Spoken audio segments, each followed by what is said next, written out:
So I just want to say our hi to our last speaker, Mbak Dirata. Apa kabar? Piye kabare? Oh, apik. Oh, okay. Mbak Ja. Dirata. Yeah. Ja, So, hoe gaat het met jou, Mbak Dirata? Alles goed? alles goed. Alles goed, hè? Poppersjes zijn lekker, hè? Lekker zeg, lekker zeg. Lekker zeg, heel goed. Zo, Mbak Dirata, vertel over jouw verhaal in Nederland. En je bent ook tweetalig, Indonesisch en Nederlands. Hetzelfde met Bung Fadli, toch? Je bent afgestudeerd van University of Indonesia. En dan continue to master degree in Tilburg Universiteit. Zo, vertel, zeg maar. Ik spreek Engels, hè? Ja. Oh, prima hoor. Oké, ja, oké. Engels hoor, prima. Okay. Prima. Alright, okay. Thank you for the opportunity from UNIMATRIX, Mbak Desi and Mas Joni Setiawan. Good evening for everybody who's in Jakarta, and good afternoon who's anyone in Europe. My name is Diratara Widya Putri, but you can call me Dira. Just short and sweet, Dira. Okay, yeah. I will start my story with this is how I get into the overseas education. If the previous speaker says everything starts from a dream, I will start my story. Everything starts from the hobbies. Uh-huh. At the beginning, my only one destination to go overseas, go abroad for study is only one country, which is I don't get to study them, which is I only want to go to Japan at that time. I only want to go to Japan. Yeah, you know, for the kind of Japanese stuff, anime, manga, sushi and ramen. So the only thing I do is just apply to Japan. Just focus my target. I only want to go to Japan. All right. So I chose this one university referred by my friend at that time. It's Niigata University. Exactly, not in Tokyo. I would like to go to the Japan, but I know that it shouldn't be in Tokyo because the high and expensive living costs right there. So I prefer go to Niigata business school, one of the business school. And I tried everything to fund my education. Then I tried the Monbuka Gakusho scholarship. If you know, this is the scholarship from the Japanese government. Yeah, very famous Monbuka Gakusho. Make it from the document and administration screening, make it to the first interview, but I can't continue. But because I failed my GMAT, so basically the Niigata Business School, as the mostly usual business school in American style, and I think it's worldwide, they ask the future students to prepare the GMAT score. Actually, as a university based in Japan and non-English speaker, they only require about 500 something for a GMAT score. It's quite low, but I cannot make it to that very low score. Okay, my plan is failed. I cannot go to Japan. Where should I go? What should I do? Okay, now the real process of beginning to expand my destination. Okay, yeah, you can go to Japan. Please find other countries, Tira. I have to change my study also. It means that I cannot go to business school because I would fail my GMAT score again. So I prefer to shift to other kind of study.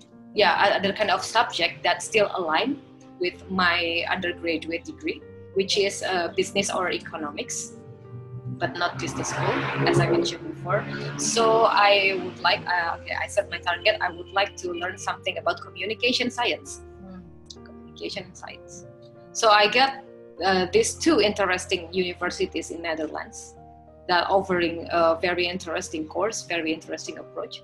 The first one is Twente Universiteit and Tilburg University.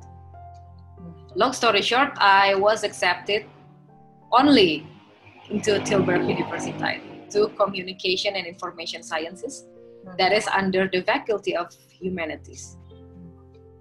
So I went to the Netherlands, and it's not wrong choice. It's totally true. And the Netherlands experience, especially the course that offered by Tilburg University under Communication and Information Science, really opened my mind about what is the multidisciplinary subject, that there is the future. The communication science that offered in Netherlands, it's totally different with the communication science or communication subject that taught in Indonesia. Let me tell you a little bit. Please. If you learn communication in Indonesia under social or politics faculty or under communication science faculty, I think it's more like media studies rather than communication. The communication studies in Indonesia, you learn about journalistic, broadcasting, public relations, visual communication. But in Netherlands, communication, you learn from the very basic concept of communication. How human perceive letter, how human can understand words, how our brain, how our eyes receive the visual information from our. It's so philosophical, huh, Tira? Yeah, it's a philosophical, but that is the essence of communication, because before we go to the applied method like mass media, public relation, journalistic. Yes. And in communication studies in Netherlands, believe it or not, I learned about programming also. Yes. Programming, scripting with Python and R. That's two tools. It's the tools that using by most of the data scientists here. That's a very hot career right now, right? The data scientists, yeah, they are using Python, they are using R. I learned previously as a communication student in the Netherlands. That's a very broad subject mixed into one. So I never learned about the mass media, about the public relation theory. You know what I learned there? I learned about the psycholinguistics. I learned about the artificial intelligence. I learned about global communication as well. I learned about social and signal processing. Sounds technical, sounds very engineering, but yeah, that's how the communication science should be taught. And about my thesis, I wrote the thesis about game studies, about Dota 2. That's a very famous online game right there a few years ago with a data mining approach. So my thesis talks about what makes one Dota team is very strong and what makes another team is not as strong as them. And after that, because I finished my bachelor degree as an economic and business student, when I go to Netherlands, I have to study in a step called pre-master. Pre-master in Indonesia, maybe you know it as a matriculation. Basically, this 1-year program prepare the student from their undergraduate steps to learn about research, to learn about statistics, learning about SPSS and something. For Indonesian student, it's not a big deal because every undergraduate student in Indonesia have to write scriptsy, right? Make a research. So to learn again about statistics in a pre-master program, it shouldn't be too difficult, especially if you are familiar with the tools, statistical tools like SPSS or Stata or something. Right, okay. So Dira, yeah, you could really compare your experience from your undergrad in Indonesia and then you jump into the new country, the Netherlands, which is not your favorite country for the first time. And then what did you really learn from the Dutch learning experience? It's a discussion culture. Right. I remember in my first class when a teacher asked me about what is your perception about intelligence? What do you know about intelligence? At that time, it's class about the artificial intelligence or something, the introductory part.